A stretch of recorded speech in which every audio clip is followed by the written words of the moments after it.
Dhaka medical কলেজের জরুরি বিভাগে চিকিৎসা সেবা আপাতত সীমিত পরিসরে চলবে বলে ঘোষণা দিয়েছেন ইন্টার্ন চিকিৎসকরা।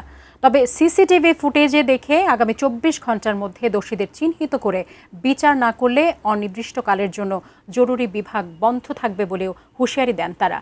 আজ সন্ধ্যায় ঢাকা মেডিকেল কলেজ হাসপাতালের চিকিৎসকদের সঙ্গে ঢাকা বিশ্ববিদ্যালয়ের শিক্ষার্থীদের সংঘর্ষের জেরে কিছুক্ষণের জন্য বন্ধ থাকে জরুরি সেবা কার্যক্রম। এই মুহূর্তে সেখানকার পরিস্থিতি জানতে সরাসরি যুক্ত হচ্ছি সহকর্মী রবিউল ইসলাম রবির সঙ্গে।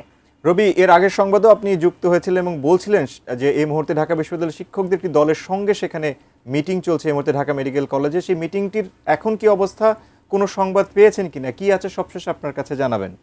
ঘন্টা জরুরি সেবা অর্থাৎ জরুরি বিভাগের যে স্বাস্থ্য সেবা ছিল ঢাকা মেডিকেল কলেজ হাসপাতালে, সেই সেবা কিন্তু বন্ধ ছিল এবং কিছুক্ষণ আগে আধা ঘন্টা আগে এই সেবা সীমিত আকারে চালু হয়েছে। যদিও সামনের যেই জরুরি বিভাগের যেই গেটটি রয়েছে, মূল ফটকটি রয়েছে, সেই ফটক কিন্তু এখনও বন্ধ রয়েছে। এই যে তাদের কথা হচ্ছে, ইন্টারনাল ডাক্তারদের কথা হচ্ছে যে এই পর্যন্ত যে ঘটনাটি ঘটেছে এর সুষ্ঠু তদন্ত এবং শিক্ষক প্রতিনিধি এবং এখানে ঢাকা মেডিকেল কলেজের কর্তৃপক্ষ যারা রয়েছে তাদের একটি বৈঠক কিন্তু ঘটনার পরে শুরু হয়েছে। বেশ কিছুক্ষণ যাবৎ সেই বৈঠক চলছে, এখনও চলছে এবং এই বৈঠকের সিদ্ধান্ত যদি হয় যে গেট খুলে দেওয়া, সেই ক্ষেত্রে জরুরি বিভাগের গেটটি খুলে দেওয়া হবে।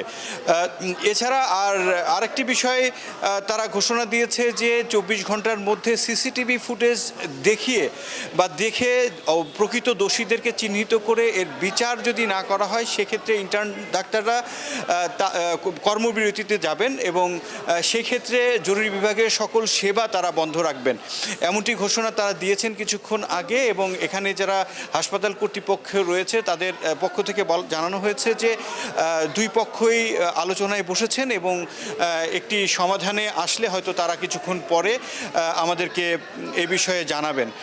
এই ছিল আমার কাছে ঢাকা মেডিকেল কলেজ হাসপাতাল থেকে ঢাকা মেডিকেল কলেজ এবং ঢাকা বিশ্ববিদ্যালয়ের যে শিক্ষার্থীদের মধ্যে যে সংঘর্ষ, তার সর্বশেষ খবর।